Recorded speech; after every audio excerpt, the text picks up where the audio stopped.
This video is about the dot product of two vectors. We're going to look at what dot product is algebraically, and then we're going to look at what it is geometrically. Basically, I have two definitions that will get us to the same answer. And one is in terms of the components of these two vectors, u and v, and one is in terms of the lengths of u and v and the angle between them. So let's say that we are, let's just do it in n dimensions, why not? We're in n dimensions, so u has components u1, u2, u3, all the way through u sub n, and v has components v1, v2, v3, all the way through v sub n.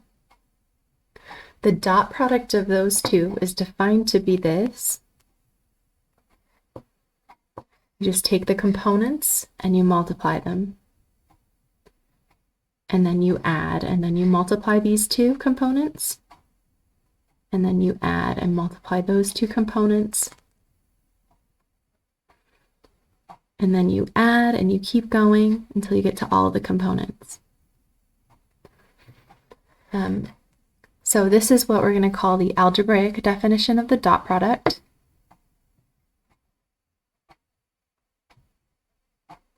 Also heard it called the analytic definition of the dot product. Obviously the 2D version only has two terms because u and v will only have two components. So we'd have u1 v1 plus u2 v2. And in 3D, we're going to get u1 v1 plus u2 v2 plus u3 v3. So here's a quick example. If u equals the vector 1, 3, negative 2 in three-dimensional space, and v is this vector, negative 2, 4, 1, the dot product of those two vectors is this. It's 1 times negative 2 plus 5 times 4 plus negative 2 times 1. And so we get negative 2 plus 20 minus 2. 20 minus 4 is 16. And that's it. That's the dot product of those two vectors. Now, in order to interpret what that means, we need the geometric definition of the dot product. But before we get there, I want to show you just a couple more properties. Look at that definition, or that definition. Multiplication is commutative. If that's a 2 times a 3, that could just as easily be a 3 times a 2. It's commutative. These are just real numbers. I can multiply in any order I want. So I could flip these and then add them together. So we see, here's one property. The dot product of u and v is equal to the dot product of v with u. The order doesn't matter for dot products either. Dot products are commutative. Another property, the dot product is a scalar. We don't get a vector from this.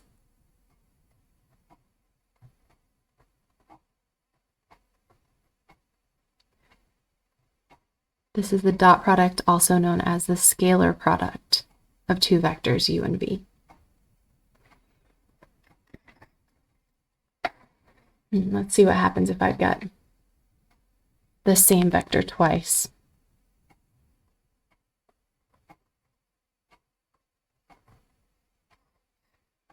Say I'm doing v dotted with v.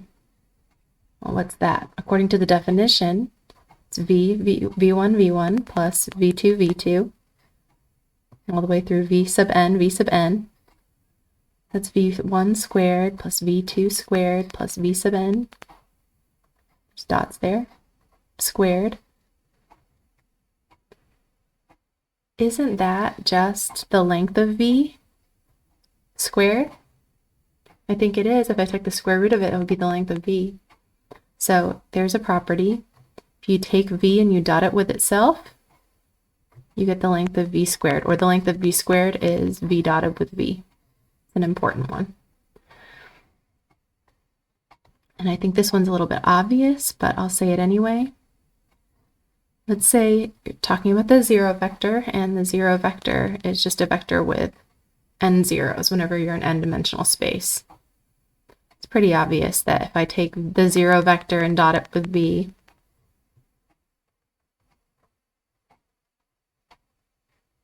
multiplying all those components by 0, of course I'm going to get 0 back.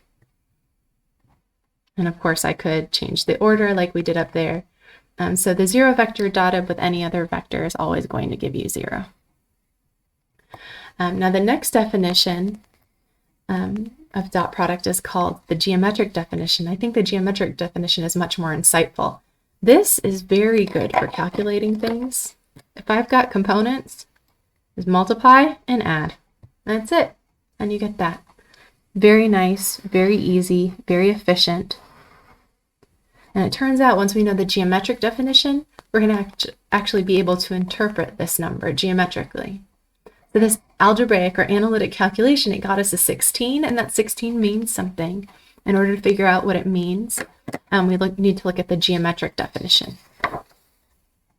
Now, in order to come up with the geometric definition, I'm going to use the law of cosines. So let's say you've got the vector v right here and the vector u right here. And you're trying to make a triangle. So you want to add this side over here to complete the triangle. I'm going to use a different color for that.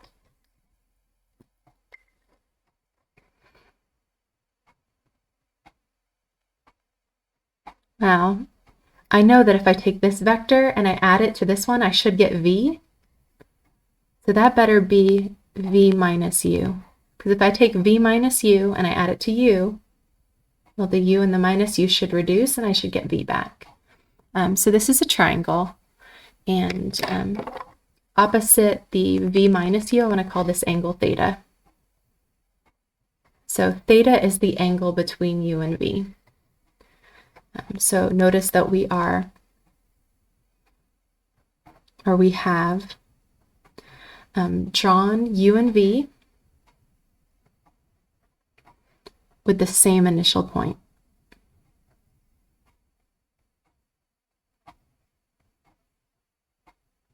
And provided that the angle between u and v is not 0 degrees, so u and v are pointed in the same direction, or 180 degrees, so they're pointed in opposite directions, I'm always going to be able to make a triangle.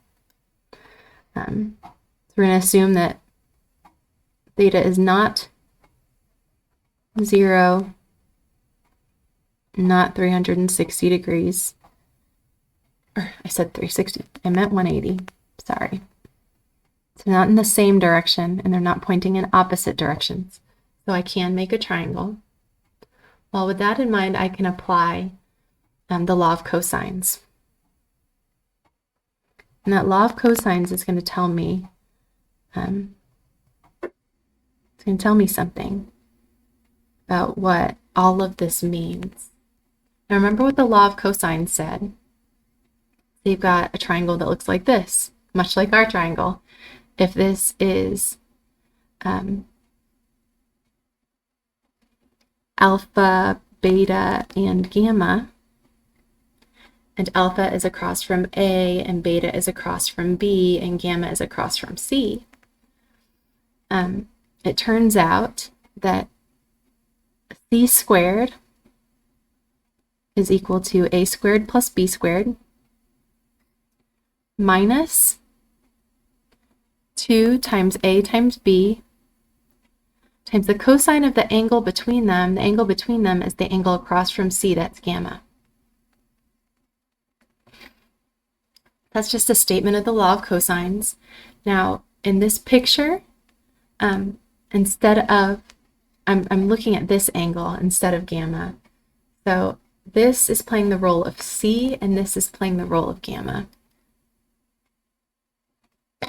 So really what I've got over here is C squared, and C is the length of that side. So I've got the length of V minus U squared. And here I've got A squared That's the length of, let's call this C, or actually, the magnitude of that is C. The magnitude of this, I'm going to call A, and the magnitude of this side, I'm going to call B. And beta is going to be equal to gamma. So the A squared is actually the magnitude of U squared. B squared, that's the magnitude of V squared. So I've got minus 2 times A, which is the magnitude of U, times B, which is the magnitude of V, times the cosine of the angle here, which is the angle between U and V.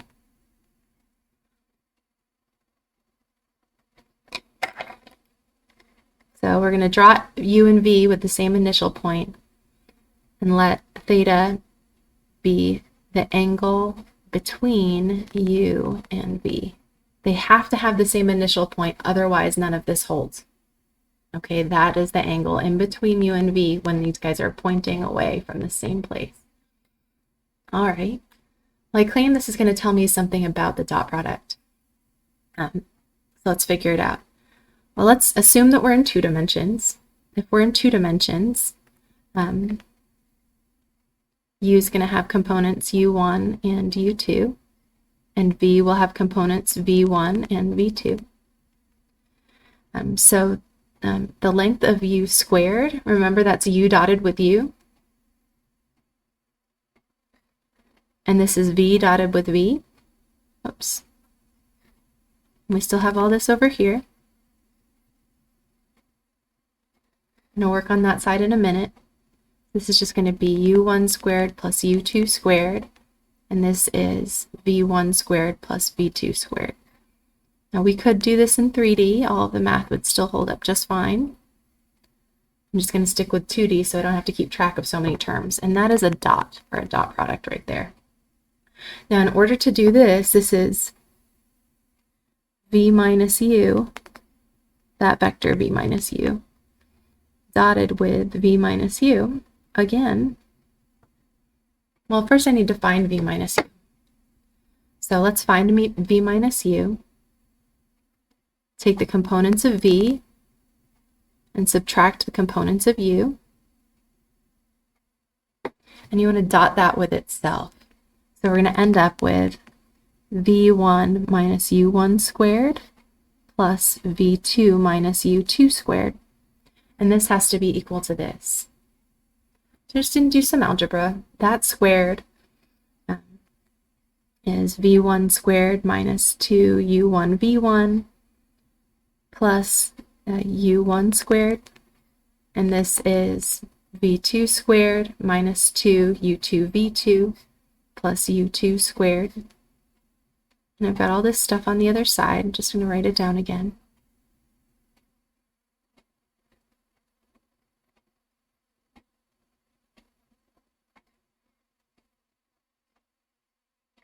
All right. And then anything common on both sides, I'm going to subtract it from both sides. So I've got a U1 squared here and a U1 squared there. Subtract that from both sides, so those are gone. And a U2 squared and a U2 squared, so those are gone. V1 squared and V1 squared, V2 squared and V2 squared. So on this side, notice we've got a negative 2 times the quantity U1 V1 plus U2 V2. I can factor out a negative 2 from those guys, and that's equal to negative 2 times the length of U times the length of V times the cosine of the angle between them. Okay, see it coming? Divide both sides by negative 2, of course. You see it? If we're in 2D, that's the dot product. So U dot V turns out to be the length of U times the length of V times the cosine of the angle between them. So this is very insightful. Somehow, this little thing is easily calculated using arithmetic, multiply the components in Adam, no big deal. That turns out to be the length of U times the length of V times the cosine of the angle between them. This is what we're going to call the geometric definition of dot product.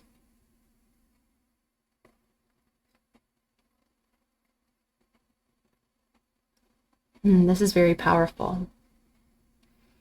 Now, here's a quick example of how we might use it. If I know that this is the vector u, and the length of u is 5, and this is the vector v, and the length of v is 10, and they're starting at the same place. Obviously, this is not to scale.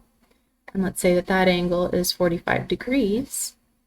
Well, according to my geometric definition, u dotted with v is the length of u times the length of v times the cosine of the angle between them. That's 50 times square root of 2 over 2. Turns out that the dot product is 25 times the square root of 2. So now if I have geometric information, I'm going to use this one. If I have component form for the vectors, I'm going to use, where is it? This one. Let's get an algebraic definition and a geometric definition. And what I love about this geometric definition is it tells me that that algebraic definition, all those simple calculation that we're talking about over here, it means something over here. And that's going to allow us to apply dot product in a number of different ways to solve problems. We're going to talk about applications of dot product in the next video.